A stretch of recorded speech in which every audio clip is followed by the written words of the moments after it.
Hi everyone, this is Rajith from CYCLERY, and today we are on a session on understanding endurance training plans. So, endurance event, like previous years, the number of endurance riders have increased. The endurance events have increased.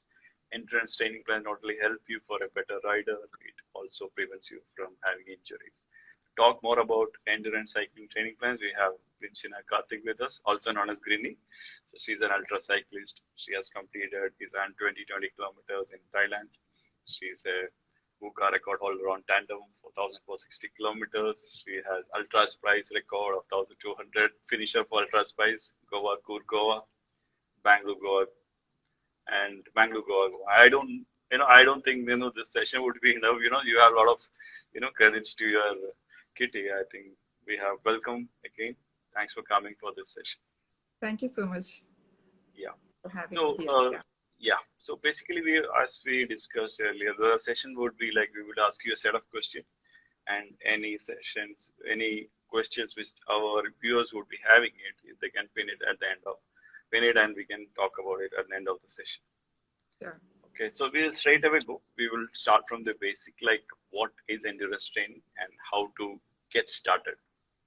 Yeah. So I would say any ride that is above equal to or above 100 kilometers is an endurance ride. So to get started, you have to start riding. So the basic for that would be to start with building base mileage. Get comfortable on the saddle for long duration. So for somebody, it might take 100-kilometer ride would be a 6-hour duration. For someone who's used to it, it might be 3 hours. So so without any comparison, what you should do is get used to being on the saddle for long hours. So when I say that, it's like slowly build up your mileage. Take your time because something between 8 to 12 weeks at least you should give yourself to get on to a plan for 100-kilometer ride, and definitely not from zero. You would take some time, also build on strength, other aspects, stretching, stuff like that. Training. Okay, so how does your training looks like? Many of you would be packed with your daily jobs. You would be busy with other stuff as well. So how do you plan your training in a week? What could be a good training time? So I like to do my most of my training happens in the morning, early morning. I wake up by 4:30, and I try to go out of the house as soon as I wake up. So before, when I used to do a lot of running, I used to just wake up in the dark, wear my shoes, and go step out and run. So now it is the same thing. I keep all my things ready in the night, like even fill my water bottles and make sure the bike is completely ready, lubed, and ready to set out. Keep my jersey and my shoes and everything ready, and I'm set to go out. So I try to complete stuff early in the morning. I have a son who is like a teenager, so right now it's like online schooling, but otherwise I would have to make sure that he gets on to he's ready for school and all that as well. So so best thing is to find time in the morning and step out before those demons hold you back inside the house. So so, and what I do typically is like in a week, my plan would be like Monday is typically my rest day. So I start like on Tuesdays, I would do like a medium intensity interval kind of workout. So off late, it's been a lot of indoor activities. So I've just started stepping outdoor from last 2-3 weeks. Otherwise, for almost a year and a half, it's been a lot of indoor activities. So so indoor, I try to do either on Zwift or Trainer Road. I like Trainer Road because they have like lot of variety of plans and you can pick and choose. So so my Tuesday typically I have like a medium intensity plan, which is like based on my FTP, I do like 65 to 85% of my FTP intervals on that. Then I always do yoga. Like after my ride, I stretch my entire body. I spend time with relaxed yoga. I stretch, and then Wednesdays strength training. Then Thursdays again a little more intense session of cycling. So if I'm doing it outdoor and I don't have a power meter, so I'll go with that perceived effort, the feel of the ride.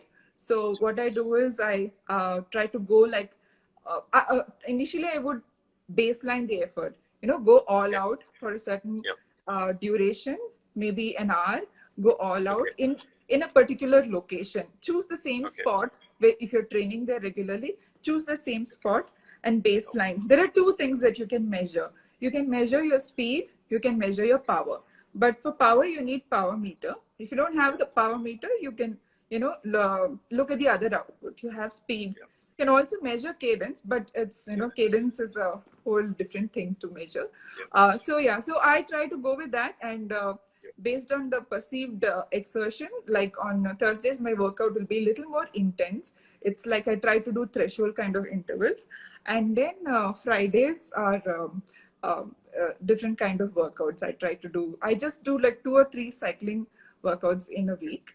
And yeah. And this would be the cross training. Yeah. So before coming into cycling, I used to do a lot of CrossFit, and I wanted to be a power lifter. So I used to do a lot of strength training. I'm also a ACE certified group fitness instructor and yoga registered trainer. So I've taught strength and yoga for 5 years. So that was my background before getting into cycling. So that helped me a lot because I knew how to handle injuries and how to, pace myself and stuff like that. So what are the key categories, a new endurance rider should look at, when you consider the training plans, what kind of categories, there will be different terrains, there will be like a climb, there will be flat roads, what kind of categories they should look at? So it depends on where, what your target endurance riders, suppose your target is going to be like a hill, then you would need to practice your hills. You would need to work on your cadence, and you would actually need to do some hill climbs. Like in Bangalore, a lot of people go and work out on Nandi Hills. If you can't do that, do it on your indoor trainer, but find an alternative. Even if you do like a short hill, like near your house, try to do repetitions of those hills, like do like 4 reps, and then how do you break it, like how many days we should look at, because climb definitely help you in better, you have to max, and it helps you in improving the endurance better. So is it necessary that we should do climbs when you are a serious endurance rider, or flat road training can help you out? Flat road training won't really help you out in endurance riding, because if you look at the terrain, like in Bangalore, you don't get a flat at all. It is not available. So either you have rolling terrain or you have climbs. And Bangalore, because it's situated on a plateau, when you enter Bangalore from any side, you have to climb into Bangalore. So that's easily like 800 meters of climbing. So when you come in, there is a lot of climbing that happens. So even if you're an endurance rider, I think it helps, it pays to invest in climbing, invest in, figuring out how to ride on rolling terrain. So maybe in flat courses, which is very less in India. So it's not going to take you very far. That's true. So how many weeks of training would be good enough if you are looking for 100 miles plus rides? How many weeks would be a good prep? I would say anywhere between 8 to 12 weeks for a first timer who is doing 100 kilometers. But beyond 100 kilometers, since I come from the brevet background, BRMs. So beyond 100 kilometers, you would need to take a leap of faith. So and don't be afraid of failing. So you can work on the mileage. You need to work on the mileage. There is that grunt work has to happen, and keep building on beyond the 100 kilometers. You need to keep building on for the 200. Do like maybe couple of 150s before you attempt a 200, and keep building up like that. But then when you are doing something like a 600 and you do not know how to handle sleep and stuff like that, no, you need to take that leap of faith. So if you break that 8 weeks into training, like how do you, gradually get yourself ready? So what could be the intensity of training differ from the week 1 to week 8? So you would need to start with a slow build. A week 1, maybe first 3 to 4 weeks, you would start with a slow build up of base mileage. You don't need to focus too much on VO2 max and intense intervals. Build on your base mileage. Be comfortable. Make sure you're able to breathe comfortably while riding and stuff like that. So the first 4 weeks, I would say you have to keep the plan very broad, in a broad structured manner. Slowly build up your mileage, and then between around 6th to 7th week, you would peak, get maximum of your mileage. If you're aiming for 100 kilometers, you can go up to 70 to 80 kilometers and see how good you are in training. And then the last week, you would need to ramp down, so that when you do you need to have fresh legs when you get into your 100 kilometers. You need to ramp down your training plan and give yourself time to recover so that you can go in with freshness.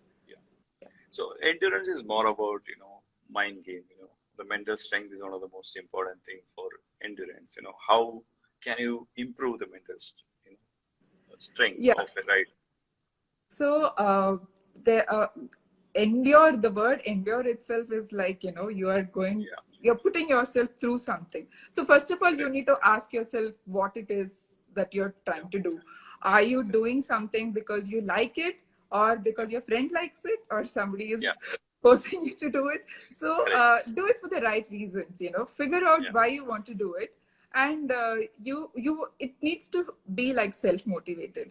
Endurance cannot be happening. It's not a short race where things get over in 1 hour. You do your full output, and then you will have a lot of people cheering for you and all that.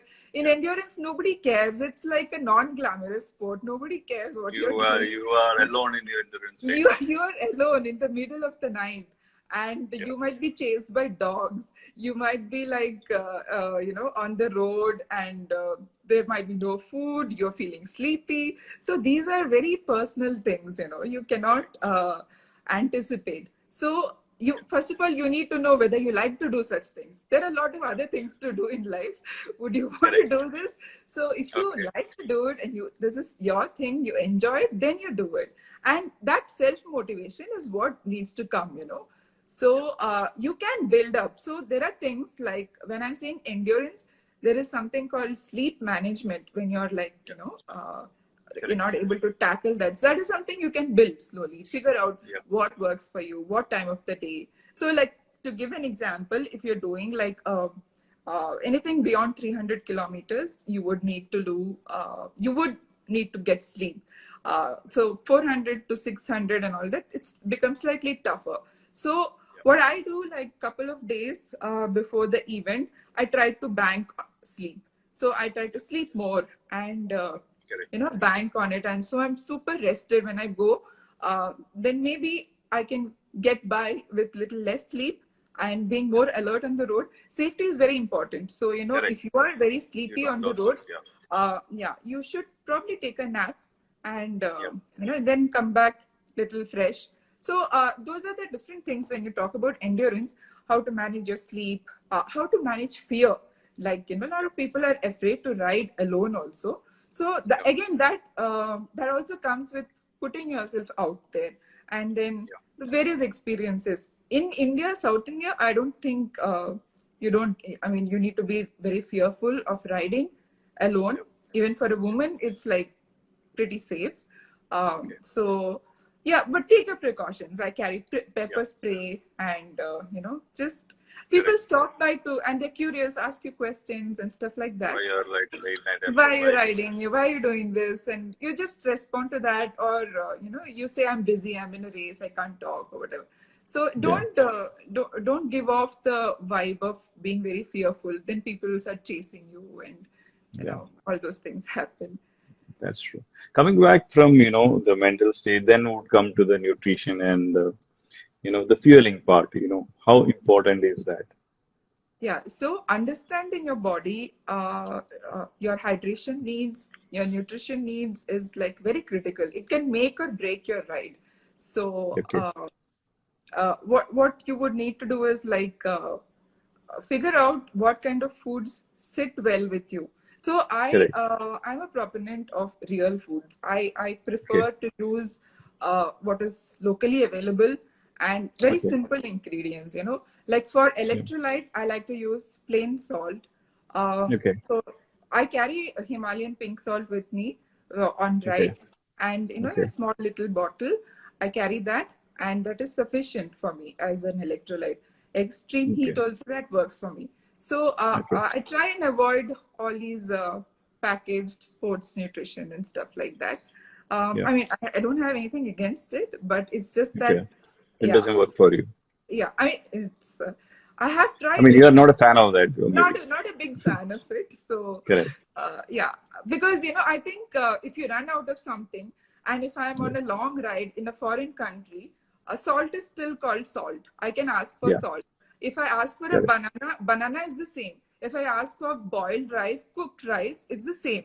Or a soup is the same. Chicken is the same. So if I ask for like a particular, if you're used to training with particular hydration tablets and carb supplements and stuff like that, if you run out of that, what are you going to do? Like you don't have it. Place. So I've sort of trained myself to go with simple ingredients, what's available like on the road. And what about the pre-ride carbs intakes and what kind of fueling you do if you are doing for a long distance ride? Okay, so like for a long distance ride, like for 100K or so, I typically go fasted. I don't take anything before the ride. But if it's longer, like 200 plus and all that, then I have some carbs. I take a peanut butter jelly sandwich. I can't actually eat too much. I can have like half a sandwich before the ride. Then I carry some with me in my jersey pocket. And maybe like 2 hours down the line, I can have another half. And depends on the heat also. Sometimes the heat makes you more hungry. So every hour to 45 minutes or so, I have something. So I have tried to break down my nutrition. I have like experimented with a lot of things. So I like to use fruits like oranges and bananas work really well. Oranges, peel and just dip it in a little bit of salt and have that. It's like very refreshing. And banana has extra potassium as well. So that apart from sodium, that is also taken care of. So these two work well for me. Like for fruits work really well. Then the sandwich, and then very simple rice, like just cooked rice with either curd or what we get. Nothing spicy, not very spicy. Something very light that works. Soups. And what could be the break time? How often you should eat? When you're on a long distance ride, something to munch. So I think post the first 2 hours, you're like busy getting into the rhythm of the ride. So that time you don't. I don't typically feel very hungry. But after that, like maybe every hour or 1.5 hours, you need to have something, because you're at an endurance phase. You don't feel that hungry. But if you're riding really fast, when I do it like an indoor ride, and I'm like doing a very intense indoor ride, I have to have like every 45 minutes, I need to have some sugars. So I've experimented with a couple of things. So now I've come to like white sugar also. I just have some sugar, like a few grams of sugar, just put it in the mouth, swirl in the mouth and swallow it. Even that works. It gives a little, that power to push through when you're feeling that loss of energy. Even chocolates would help you? I am not a big fan of chocolates. I don't eat the Snicker thing, which is a lot of endurance people eat like Snicker bars and carry a lot of Snicker bars. I prefer Chickies. Yeah, Chickies are good. Yeah. Chickies are there, or even like candy, like just plain candies. Those sugar toffees that you get. You just open that, put it in your mouth, and you can keep that and just having that in your mouth for like half an hour, and you can keep riding. That's true. I mean, what could be the general thing like people would take? If you say like 80% of people, what kind of nutrition they would look at? Generally what they eat for long rides. So a lot of people I know for brevets and stuff like that, they eat real food. Some people carry like this fasten up and those kind of energy gels, energy gels and stuff like that. So which works well for them. And fruits like bananas stuff. So in general, a lot of people have these. I mean, not on the bike, normally people, get off the bike, they do proper breakfast, they do proper lunch. What's your suggestion on that? Like, what we shouldn't bunk or, what shouldn't skip? I would say during the ride, try to eat lesser protein because what happens when your body is trying to digest carbs, light carbs, like, rice or idlis and stuff like that are easier to digest. So when you're working out and you want your muscles to be more active but your body is trying to focus on digestion, then it's difficult. So your blood flow, if you want it to go to the muscle, then eat simple carbs. So how about protein? You can have your proteins. Okay, so 80% would be carb, you're saying? Yeah, so I do eat like when I ride when I was riding in Thailand and all that, I think in almost every meal you have like some chicken or egg or something like that. But the quantity would be like very less. So just make sure that it's something that you're used to. Your food, something not very variant. Or like a South Indian going and eating in the north. If you're going to have like those parathas and tough rotis on the dhabas, right? That may not sit well with you. So with South, So you suggest to go around in different terrains and different culture and then to get adapted to all the endurance. That's the things I look Even for. Divya Tate was saying the same thing. Don't stick to the same thing. Once you go to other country or other city, you might get surprises. So better, keep your body adjusted to different kind of food. So like if you when we were riding the PVP in France, I was like looking at the food also. I was like thoroughly enjoying the food and the baguette, and I would put one baguette in the jersey pocket. So when I was hungry, I'd take that out and have a bite. And so it's nice. It's nice to experience the culture of the place that you're passing through. Rather than, unless you're in a race and you're like in such a hurry, then have a lot of food with you and carry and keep riding. But if it's like a endurance brevet or a long endurance 1200-kilometer LRM, then you should enjoy the place. You should, like in Thailand, we stopped at a place. There was a temple festival going on, and we had like this huge fish meal and a lot of things. I even tasted like a fried insect. So it was quite interesting. Nice. And coming back from food to rest and recovery, that is one most important thing which many of us would ignore, So coming back from nutrition, clubbing along with the rest and recovery. Just tell something about rest and recovery. So after the longer rides. So rest is as important in your training plan as the most intense workout. So initially, I think because of enthusiasm, a lot of people you will be like, I don't want to rest. I'm going to work out 7 days a week, and I'm going to do like 3 hours of workout every day. So with that enthusiasm, you come, and with that enthusiasm, you're going to get injured for sure. There is no doubt about it. So if you are going in with that mindset that, I am strong, I am young, and I can keep on working out, nothing will happen to me, then you're going to, like, within a few weeks, you're going to have some major injury. So have 1 day of complete rest, like Okay. don't do any other activity, allow your body to recuperate. I'm also a fan of not doing things like alternate days. I keep trying out, like couple of months back I was doing this for a couple of weeks. I tried this out, alternate day workouts. So one day you give complete rest and then you work out intense, and then you That's more than give it rest. So if you want to get maximum out of your workout, you need to rest. You need to recover. Allow your body to recuperate. So at how is least sleep important? Yeah. And even when you follow a training plan, there will be like a slow build, and you peak and then you ramp down. So correct.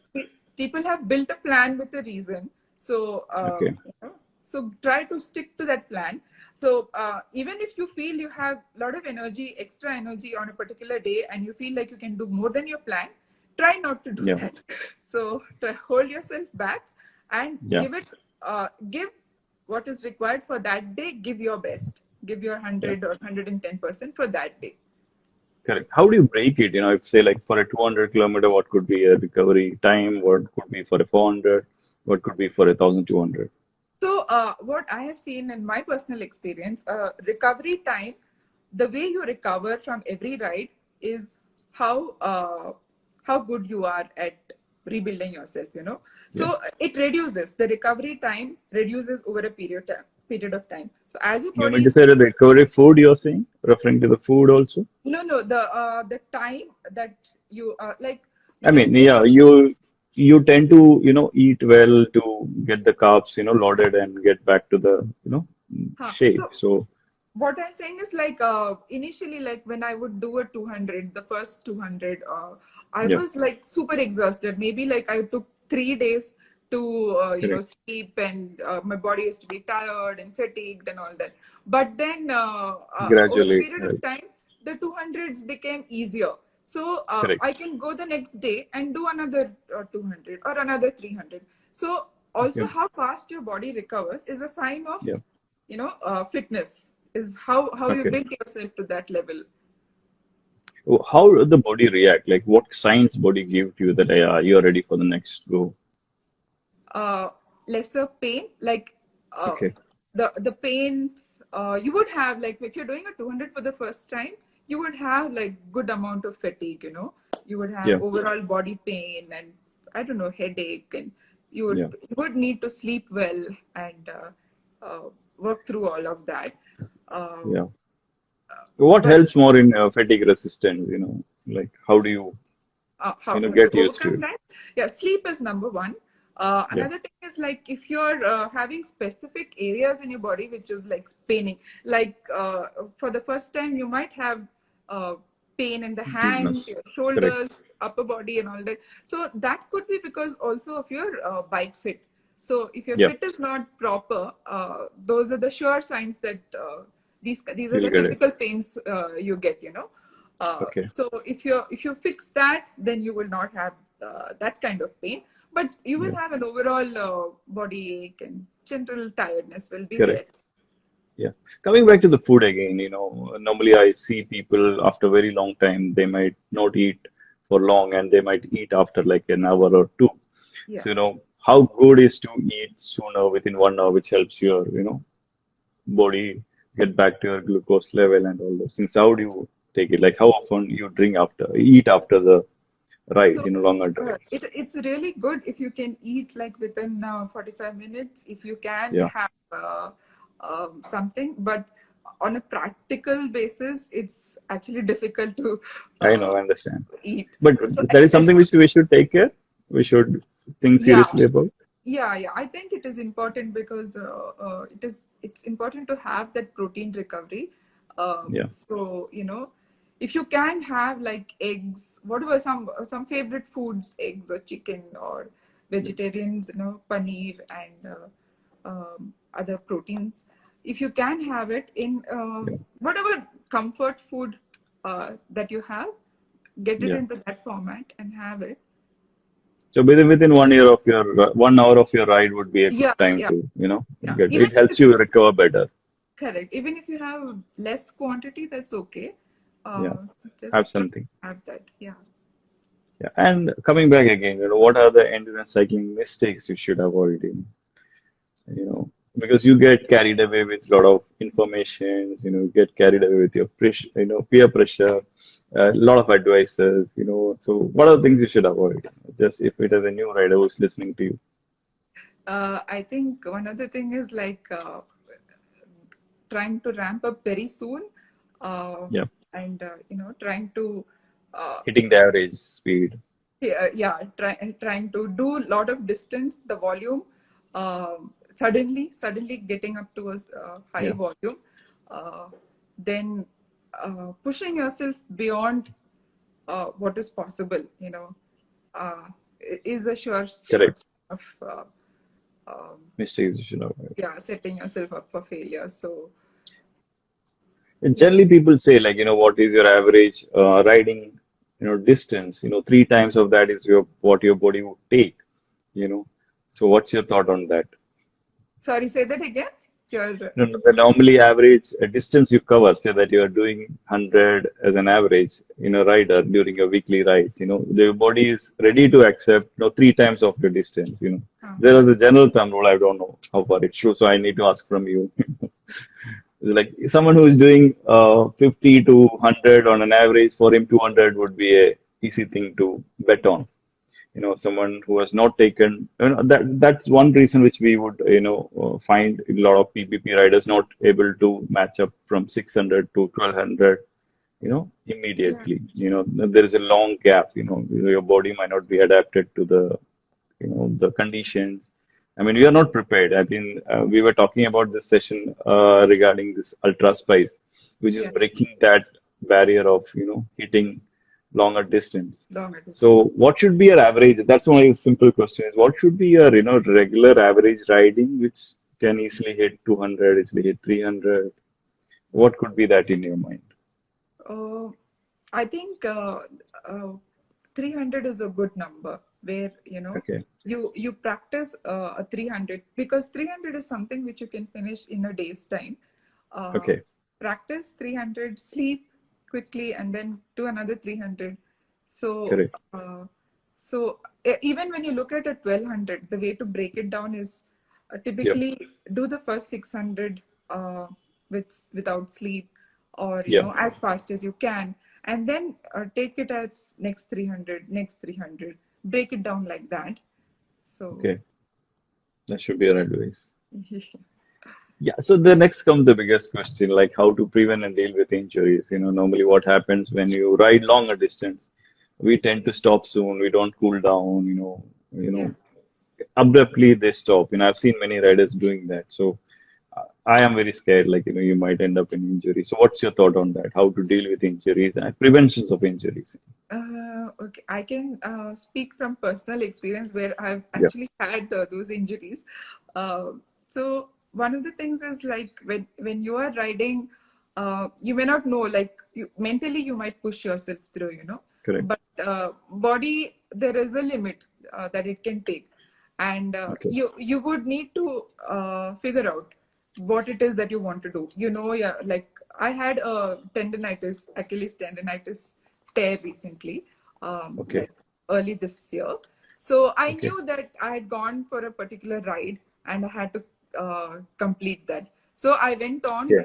Although I knew there was a mild uh, tear at the beginning, by the end of it, Okay. I was limping around. So, Okay. so it is a call that you have to take when you're having such an injury. But yeah, the main, what I have seen, the main reason for injuries is Yeah. the bike fit. Most Yeah. Okay. people have injuries on the hands and upper body, shoulders, Yeah. and hip issues and all that, mostly Yeah. because of bike fit. So get a professional bike fitting done in a good store. Yeah. That would be the number one thing, especially for a road bike. I think in a hybrid, you don't have that kind of an issue. So for a Yeah. road bike, a fit is very important. Correct. Once you sort that out, your 90% of injuries in cycling, Doing it. yeah, can be Okay. eliminated with that. How about the, that's what, the cooling down kind of Yeah, stretching yeah, down yeah, kind yeah. of exercises? So I do like yoga after every ride. So Okay. So even like I did a indoor Everesting on RGT, and after Okay. like 20 hours of indoor riding, I was very sleepy, but I got down and I did like Okay. an hour of yoga. I stretched out because that much of Okay. intensity, when you're putting the muscles through that, you need to Yeah. relax the muscle also. You need to allow it to cool down in that way. Yeah. So Right. when you're cooling down, when even in a breve, towards the end of the ride, try to reduce your heart rate. Yeah. Try to slow down and come to a Easy, regular, easy, like easy gears. Yeah. easy this thing when you are towards the end of your ride. So that Correct. becomes automatically a cool down is taken care there. Correct. And then after that, do your basic stretches. You know, you have your quadriceps, your calves, your leg muscles, your hips. Your hips are like really, really important. And especially as a Good.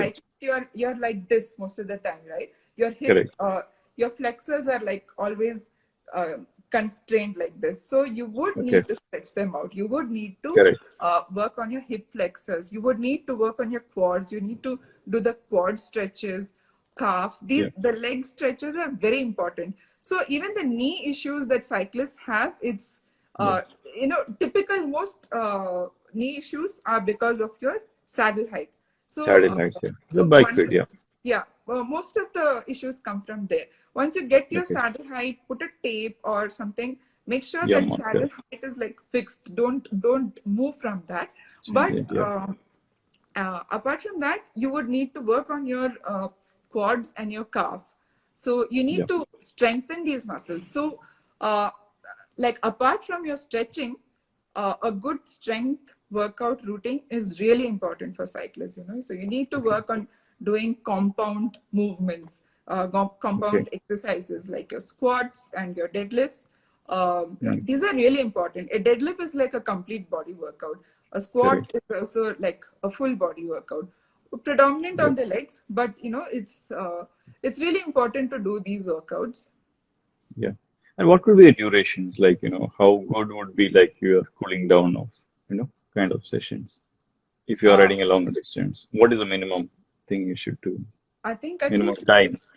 a 15 to 20-minute duration Yeah. where you cool down. Like for I find the for the hips, the pigeon pose is very good. Also, Mm. like where you flex the hips, those stretches are very important. So it doesn't take much. Try to hold Yeah. each stretch for like 15 to 20 seconds at least. And if Yeah. you can hold for longer, it's even better. Hold each on both sides. You can immediately feel that imbalance where you have Yeah. pain in your body. You can feel it when you're stretching out, and you feel like, okay, Yeah. this part I need to stretch out a little more. This part is Okay. okay. So do that. Your body is asking for it. Do that. Spend your time there. How soon you have to do? Normally what happens, after the endurance ride, you might get to meet your, ride partner. You Yeah. might forget about it. Yeah. How That's soon is, the best thing to do it? Maybe immediately. after 1 hour, yeah. Most of No them use of doing realize it it. after 1 hour. If you cool Yeah. down, your muscles are like cool down. So the Yeah. warming up again. If you're going to do it after 1 hour, it's better you do not do it, because Don't do it. Yeah. if you're going to do something without warming up, then it's of no use.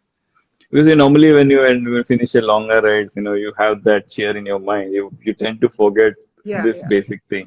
So I think it's the best advice is to do the stretching and then congratulate others. So yeah. how do you migrate, or upgrade yourself from the entry level or a new endurance rider to an intermediate rider?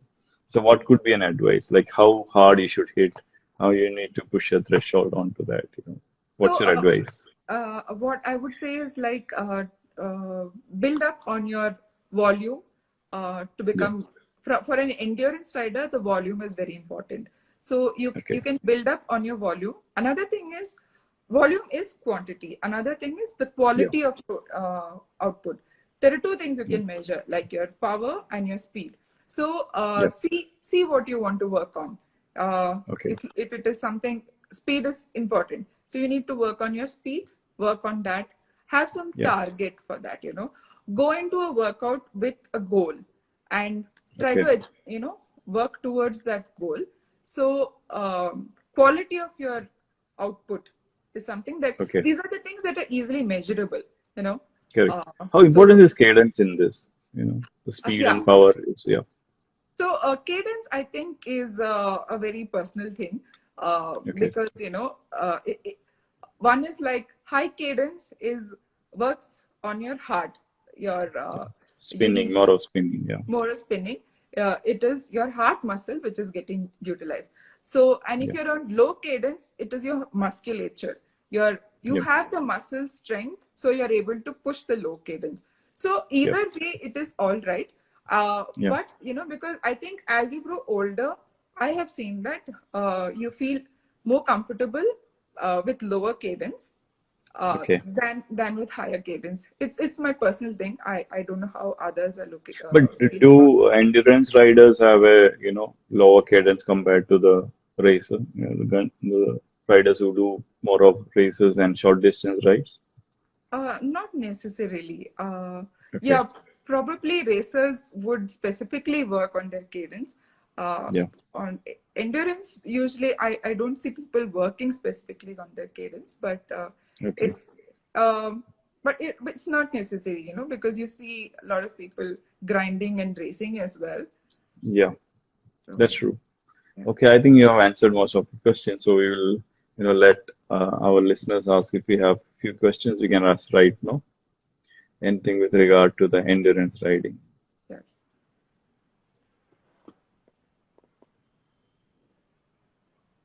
So how the rides are getting back to the endurance events are getting back?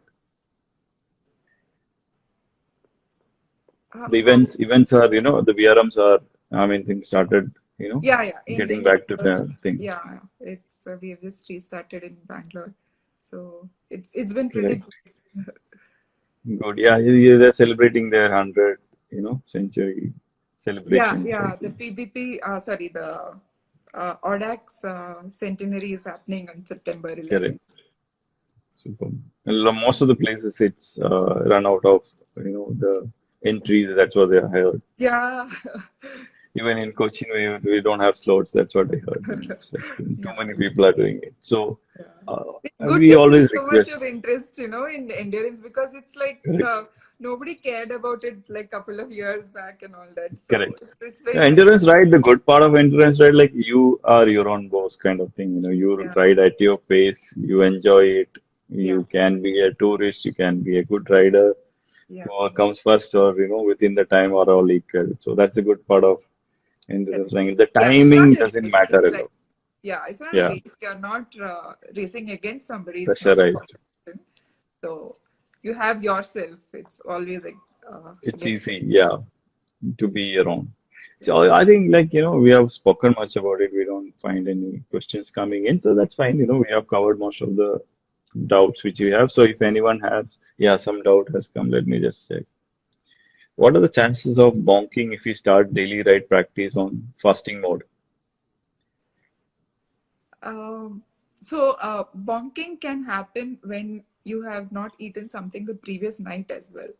So if you have had like a solid dinner and with, a good carb portion in it, you probably won't bonk in the morning. It's a good practice to do a fasted ride. Short rides in the morning, fasted is a good thing. Fasted, normally people, rather than other nutrition, they work on the fat you have it on your body, fat as a fuel. Does that every time helps? Like, how is it? So I used to be a fat. I used to be on fat metabolism. So I used to be in keto before I started endurance cycling. So if keto is especially good for endurance cycling. It's more of fat, if you're in deep ketosis, you don't need to stop anywhere while all people are stopping to eat, because your body fat is already and you're using your own fuel, and you will not bonk. It is I have done that in my early rides. There is no chance of bonking if you're on keto. So it's a very nice experience. You have like lot of mental clarity also while riding on keto. But yeah, like if you are going to eat in an unknown place and you don't know what the contents are, you cannot be very picky and choosy when you're on keto. So Yeah, you can't do that. yeah. Perfect. So we have one more question which has come from Sanju Joseph. I have completed an SR, wish to do it at 1200. What are the training to do at 1200? So I think the main thing to do in a 1200 is managing your sleep. So Okay. planning back to back 300s and figuring out like when is your good time to sleep. That management is very personal. So you would need to break that down, figure out how to Yep. do that, So how slowly you should graduate, like 600 to 900 or 600 directly to 1200 attempting? I think you can Yeah, graduate. because ultra spice is more of 600 to 1200. We don't find anything in between, so Yeah. it's So a big jump. it is a jump, and it typically in ultra riding it is a jump like that. So honestly, if I have to tell you, my first BRM ride was also successful ride was a 600. So I started Okay, directly with 600 without ever doing a 400 or a 300. okay, It is possible to do that. Because unless you do that, your body doesn't know what it is, right? got it. But I did that because I had a foundation of other fitness. Yeah, That correct. that sort of helped me to do that without Do it. Yeah, major issues. So if you're used to long duration workouts or hiking, trekking, those kind of things, then you can scale to that level quickly, okay. which is not a problem. But if you are So, like off the couch and you're trying to do a 1200 suddenly, no, I yeah, won't recommend that. yeah. Normally, we find that difficult because normally after SR, what next is always a question. What to do next. So you don't find a lot of 1,000 kilometer rides. Not every city would have it. So they might stop it. You achieve something, then you don't know. You are like blank what to do next. So Definitely that's go for always a 1200. Definitely go for longer rides. Do take your bike and go from Karnataka, from Kashmir to Kanyakumari. chicken you married. We Yeah. see a lot of people right now. Does multi-day riding helps you in preparing this kind of events? The Yeah. 12 riding you have done a Kutch to Kamakhya ride, Yeah. which is like 3,100 kilometers. Yeah. So does that help for this kind of events? Definitely it helps. When you put yourself through that day in and day out, like for 15 to 20 days, if you're on the road, you would know, you figure out a lot of things about how to handle Yeah, food, nutrition, and your sleep. All these things become easier. correct. You get adapted to that. You get adapted, yeah. Yeah, there's another question like what will be an ideal diet plan while training for endurance events? What is a diet plan? So Generally, maybe something what you get at home, generally yeah, I would say like don't deviate too much from what you're eating. culturally what you're used to. Uh, Yeah, yeah, but it is important to have like good amount of protein in your body. So if you eat non-veg, try to add a good amount of quality protein. Animal protein is like quality because it contains the entire range of amino acids. So if okay, you are you can eat meat and eggs and fish and all that. So those are yeah. good sources of protein. For vegetarians also, you can eat like Paneer and yeah, yeah, you can have milk, cheese products, paneers. paneer. Yeah, soy I Mm, don't recommend that much, but okay. yeah, you can have these products. Um, Coming yeah, back to hydration, yeah. Again, along with, I'll add that also. Hydration is one other important thing when it comes to the diet plans. You normally tend to forget to drink, while you're riding longer distance. Maybe you're riding on a rainy day, you completely forget it. So yeah. what's your advice on, keeping your hydrated pre-ride and during ride kind of thing?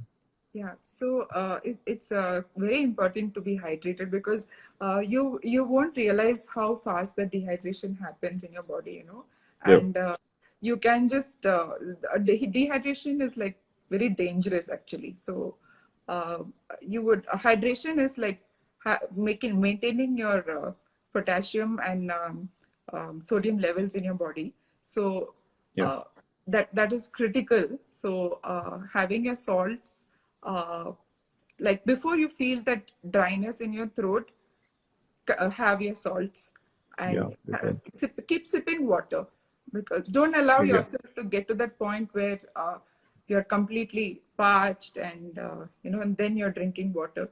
Keep on sipping water like every 15 to 20 minutes. Because weather always tend to change. In some DRMs you tend to forget and you end up having cramps.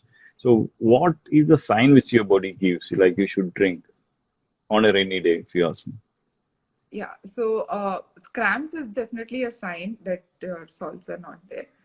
But on a rainy day, it's very tricky because you're cool and you are not sweating. So you probably are not utilizing too much also. But water intake, you would need to maintain that, you have to have like. So what could be the ideal time to sip in? Like how often would be? Is there something like a reminder thing, like every 15 minutes, every 30 minutes? For me, it's like 15 to 20 minutes. I take a sip. I don't drink like too much water at a time. Yeah. Like a sip or two of water and then keep moving. So, how about hydrating, a couple of days before the rides, like hydrating yourself with ORS or electrolytes, before the rides, I have seen riders doing that couple of days before. Instead of water, they keep hydrating with electrolyte more. Oh, I don't do that normally.